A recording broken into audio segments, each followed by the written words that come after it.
Welcome to The Closing Room, brought to you by Capital Title Insurance Agency.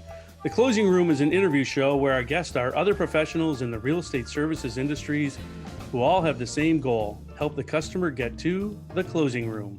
I'm your host, Tom Lico, and my co-host today is the Director of Sales and Marketing for Capital Title, Lisa R. Welcome, Lisa. Good to see you again. How's things going today?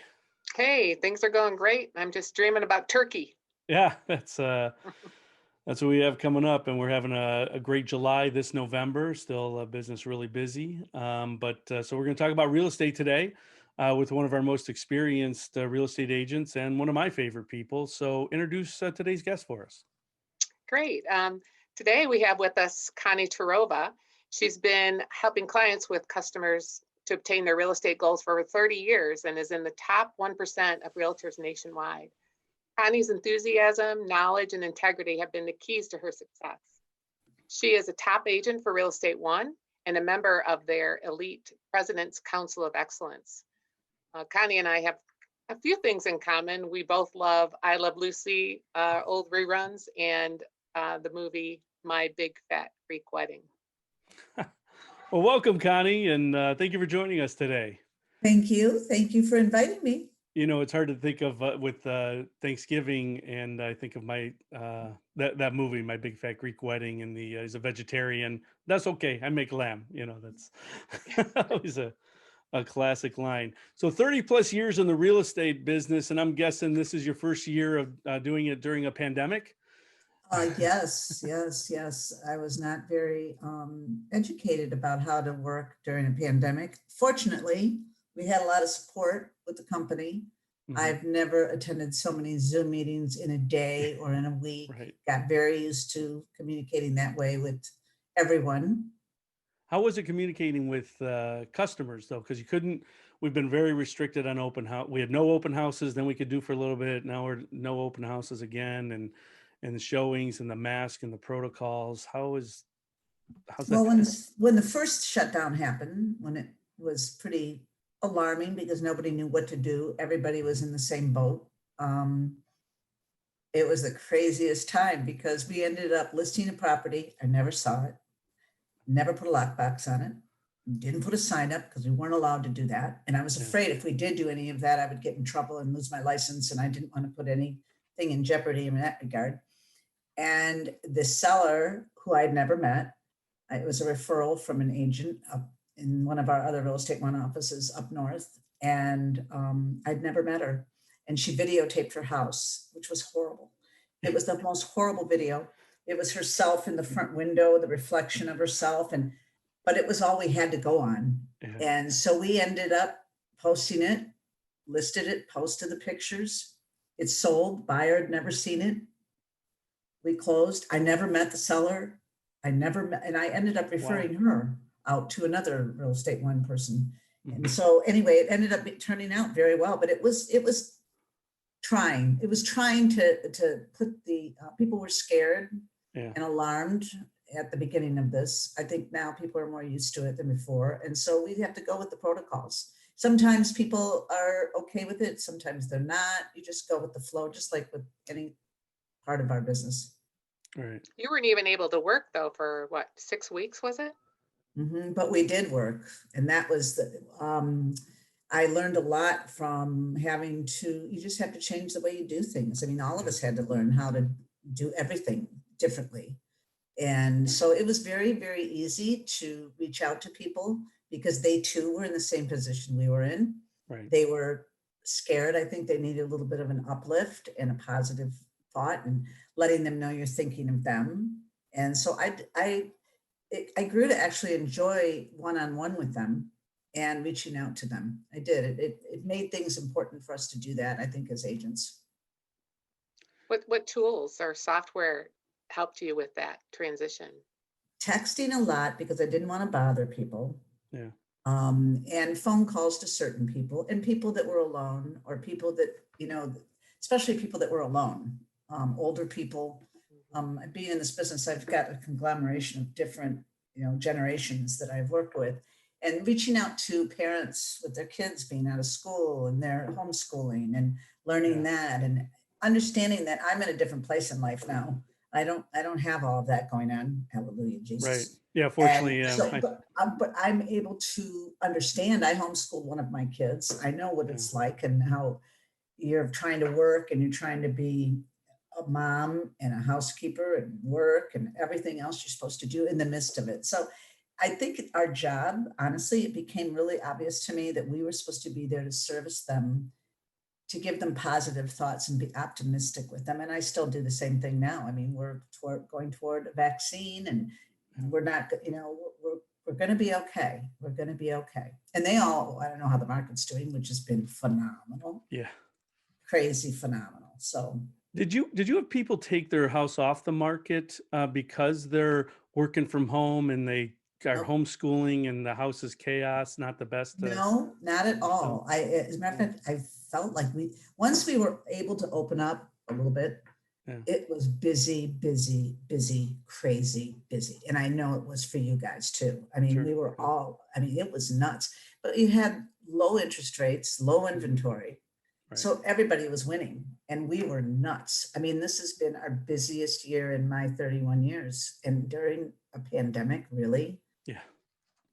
Yeah. I mean, Yeah, that in it's itself a is a record fact, year for all of Real Estate One and all the affiliates. right? And everybody, Considering it was shut down for 6 weeks, I doing know, it's all like this in 10 kind months. of, We're really fortunate. I feel like this has been kind of a silver lining of COVID for this industry. It's Mhm. been good. it's been interesting. It's been Yeah. interesting because I can't tell you how many times people have reached out to find out what's going on because they think it just died. And it's like, oh, Yeah. no, no, no, no, no, no. I've run into neighbors taking a walk in my neighborhood and they're all like, I can't believe the business. Is it like that? Yes, it is. It's Yeah. really crazy. So that's okay though. That's okay. It's like I said, it's a silver lining.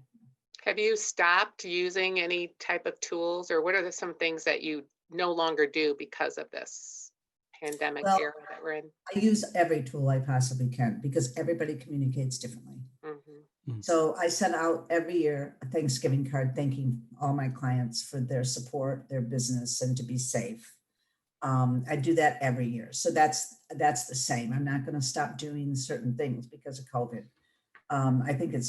I think every tool that needs to be used at this point. I thank God. Well, I'm not sure if God's responsible for DocuSign, but DocuSign is a huge, huge help. I mean, if we didn't have DocuSign, I'm back from when we didn't have cell phones and fax Right. machines and computers. We got a book every 2 weeks with the listings. And so I'm glad we're in this era because I don't know how the pandemic would have worked Yeah. without those You things, you without can those thank tools. some techie geek in Seattle for DocuSign. That's And where. Zoom, look at us on Zoom right now. I Yeah. mean, if we didn't have this, how would we be able to see people, our clients, our families, our friends, and communicate? Right. And that's the funny thing is Zoom's been around since 2012. And yet we'd never heard about it, and it had been around for years, for 8 years, and now I don't go a day without being on Zoom, and I'd never heard of it on March 1st. And Exactly. so it opened the door to technologies that were already there that we weren't taking I had a advantage of. client reach out to me and ask me if he should invest in it. I said, yes, you should. Yeah, buy high and sell higher because it's gone up threefold since March of this year. He thanked me. He did thank me. Well, let me ask you, you're talking about going back to the days of the books and the listings and the before cell phones. You used to be Conne Terova Realtor, now you're Team Terova. Tell us about that transition and what That's a really motivated you to move interesting on to that. question. Oh. So as time went on and we had more things to do, adding more photos and more work to do, it was obvious that it needed to be more than just me. Yeah. I needed help with pictures. I needed help with marketing. I needed help with getting from the sale to the closing. And so it was just Conne Terova. And then it kind of segued into people wanting to be on the team. And I'm basically turning into a mentor. Yeah.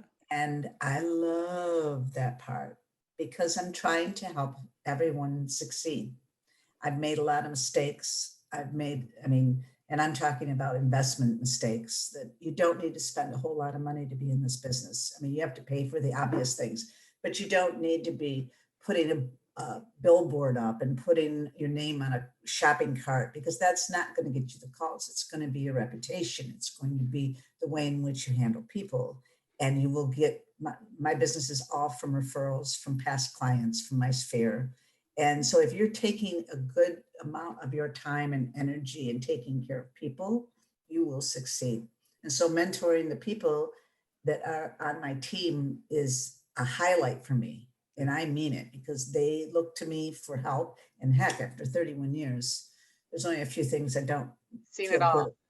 I don't like doing leases. I don't even know how to do one. I will admit it. Somebody asked me, it's like, oh, I don't do those because they're few and far between and I'm not really good at it. But I'm open about saying it. So I'll turn it over to somebody who's better at it than I am. But it's been a great experience, I have to say. It's been the synergy that's developed in the team is so, it's thrilling. It is. And they've all said the same thing. Is it re-energizing too, because they're fired up because they're at a different place and it's new and they're eager, and then it gets you fired up again, right? Is that? Yes. And then when they I have horror stories too. Yeah. They'll call and tell me, what do I do about this? And I'll say, well, this one year, and I mean, because we've had so many of them over the years, whether you're dealing with 5 people on title work and you don't know who they are, when you're dealing with people, actually the hardest ones are people going through tough times. And during the foreclosure time, it was the hardest. It was the hardest emotionally for me as an agent. I remember coming home in tears because there was nothing I could do other than service them to help them in the predicament they were in. Yeah. And it was really tough. That was an emotional toughness. Now it's a different thing when one of the agents is working with somebody who's, or maybe they're working with another agent who's not so nice. Mm-hmm. And they're upset. Like, are they making mistakes? It's like, no, it's just that everybody's coming to the table right now with some degree of stress. Yeah.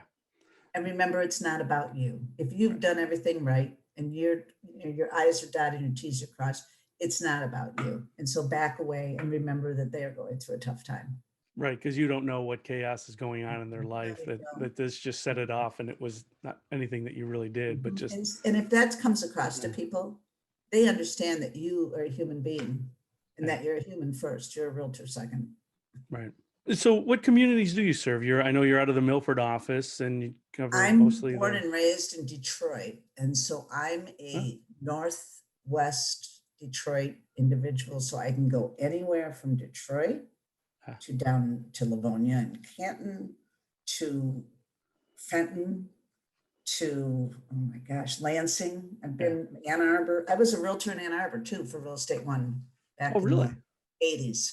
And that's a different market there. And that, I mean, it's different than here. And when you go up to Genesee County, it's different. It's, if people don't, if they don't go outside of their own little, they don't realize it's different in other places. Yeah, everyone lives in their own little bubble and they just assume the rest of the world is just like their little bubble. And it's not. There's a lot of. And I have to give you guys a plug, because when I run into issues, or anybody in my team or anybody in the office calls and asks for advice, you guys have been good. I have Lisa's and your cell phone numbers in my phone, and I have abused them for when there's an issue. And Capital has been fabulous. They've just been fabulous. And I was not paid for this. That's great to hear, because we work hard to earn your business, so appreciate it. And you don't abuse it at all. I know when I see your number on there, it's you're either calling because you need to hear a joke or you got an issue. Exactly right. What got you started in the real estate business? We always end up in real estate or title or mortgage. We never go to school for it. My ex-husband was my manager. Ooh. Was your manager in the real estate or? The Real Estate One. Oh, really? And so that's how you got into real estate? I was a stay-at-home mom. Okay. And I have a degree in marketing, and I was staying home at that time, and I got really bored. Yeah, I don't see you as the sit at home so much, and I was like, I've got to do something that is adult-like, and so I decided to get into it. And in my first year, I was at number 2, and I only worked 2 days a week. Wow. And it was because I liked it, and I still love it. And I will never stop doing this. I'll die doing it. I'll be one of those people that they, say, oh, she's been in the business for 70 years and I'm with a walker. Really. That's a joke. I said, old realtors never die. They just refer more out. Exactly. What was the market like when you jumped in, when you first got in the Interest market? That was rates in the were 80s. 18%. Yeah. But people were still buying houses. They were still buying houses, but a lot of them were on land contract then. Right. And so it was very different. I mean, it was just different. I can't even, nobody, it's like Stone Age compared to Mhm. today. Really, the way things were done is so different. And Like a this is completely so much different better. industry. Yeah. Well, people complain about how they have to write an offer in the evening on their DocuSign. Really, we had to go deliver them and present the offers to the sellers. And I did one at 4 o'clock in the morning to a police officer that had to work at different hours than I did. And so I had to go to the house with my kids in the car and me with my pajamas under my coat. I mean, you did what you had to do. And so when people complain about, Yeah. oh, I have to do, it's so simple now. Yeah. I That's mean, where the mentor part, where you can give them perspective if they start griping about things. You hate to go, when I was your age, but sometimes you can't help it. but it's different. And when people are always upset, I have a saying, did anybody die? Yeah. Because everything will be worked out the way it's supposed to be. Yeah. Well, let me ask you this. If you could go back in time and visit yourself during your first month in the business, what's the one piece of advice that you'd give yourself? To pay attention and listen to what other people need. To what other people need, when you say the customer or the Mhm. consumer? Mhm. Just A lot of listening more? times well, I think a lot of times, and I've seen this happen with agents, they want to prove so much to pick them and all that. And you don't have to do that. You just have to listen to what it is they need and what they want and what they're after. And so ask more and listen. Ask more, listen more. Yeah. Because they will tell you everything you need to know. Yeah. That's just let them. Just Mhm. let them talk. Yeah. Yeah. Because I think we As much get, as I'm a talker, yeah. I've had to learn that. Yeah. Well, I think inherently for, a real estate agent, you're typically a more social, extroverted person, and it's hard to dial that back. You need them to do the talking and pay attention and listen to what they really want and what they need. Yeah, there's a sales book out there called Shut Up and Sell. Kind Yeah. of makes sense, Well, doesn't it's it? being a chameleon. If they talk slow, then I talk slow. Really, if they're hyper, I can be hyper just right with them. And so I think being able to be flexible in that and Yeah. knowing, and if they're sad and they're going through, like they've had a death or whatever, that you're compassionate with where they're at. If they're going through a divorce, I mean, Mhm. we run into all sorts of things, and I don't think it's ever conveyed on HGTV how we are truly counselors Mm. for whatever it is they're needing to do.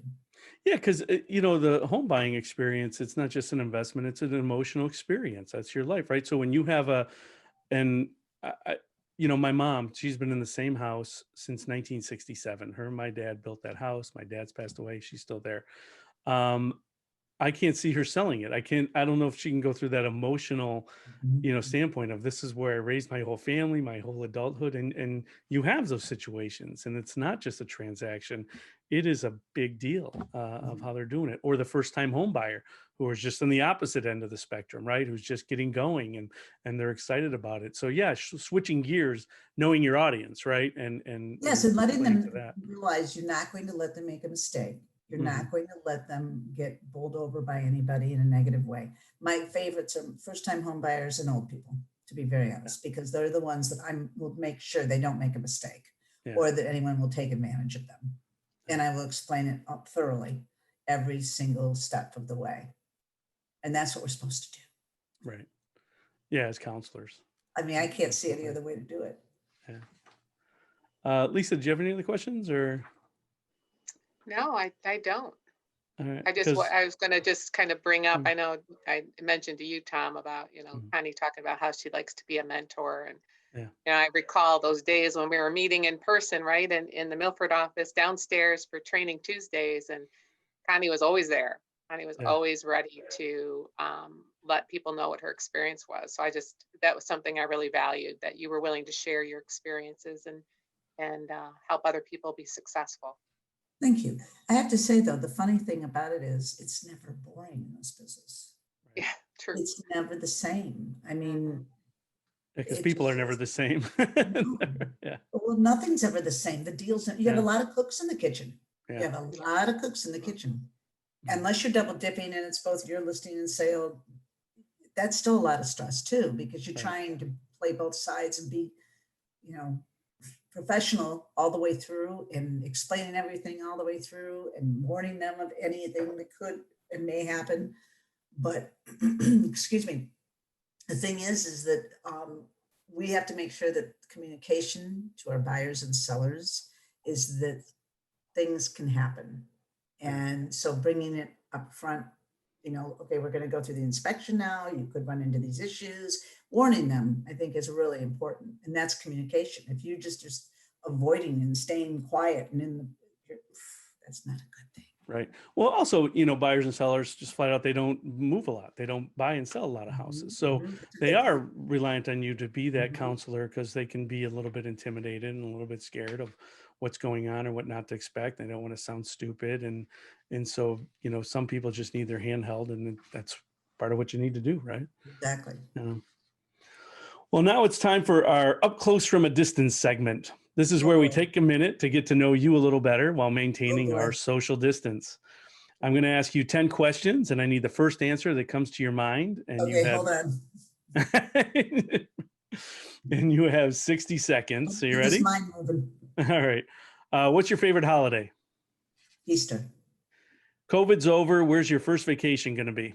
North Carolina. Are you Gilligan's Island or Beverly Hillbillies? Quick. Neither one. Okay. John Lennon or Paul McCartney? Oh my God, are you kidding? Paul. Okay. Sir Paul. Which decade had better music, 60s or 70s? Okay. What radio station is in your car right now? Holiday music. Oh, I'm serious. What's your favorite kind of birthday cake? Devil's food with cream cheese frosting. Ooh. And I make best restaurant in downtown Milford? Oh, Charlie's on Main. All right. Do you cry at Hallmark Christmas movies? I don't watch them. Okay. And should bell bottoms make a comeback? Oh, absolutely. And hip huggers. You got 10 out of 10, so you win our home version of the game. Oh, thank you. The bell bottoms question was inspired by looking on your Facebook, and there was a picture you put you and a friend standing in front of that Mustang with your bell bottoms on. I was all of 19 in that picture, and when she sent it to me, which we're still good friends, and she's a realtor too, in Maryland. That's pretty funny. And I thought bell bottoms make our hips look smaller, right? I don't even have hips, but this is the thing. It was when my skin fit. That was what I noticed. Well, thanks for playing along. Should any of our viewers be interested in buying or selling a home in your area, what's the best way to get a hold of you? Any way you can. Just Google me. Okay, I come up. Just Google Conne Terova? Mm-hmm. And no I in my first name. That's everybody tries to buy me a vowel. Oh, right. See. Yeah, we don't need to. Just C-O-N-N-E. For me, the last name Alico, people want to add vowels and consonants. Oh, they want to make it more difficult. Yeah, exactly. Well, I've been called Conne Travolta many times. Yeah, I could see that. Well, that is our show for the week. Thank you again, Conne, for being our guest. We thank Capital Title for making this possible. And to our viewers, if you hang on for a few seconds, you can view our humorous meme of the week. And we hope to see you next time in the closing room.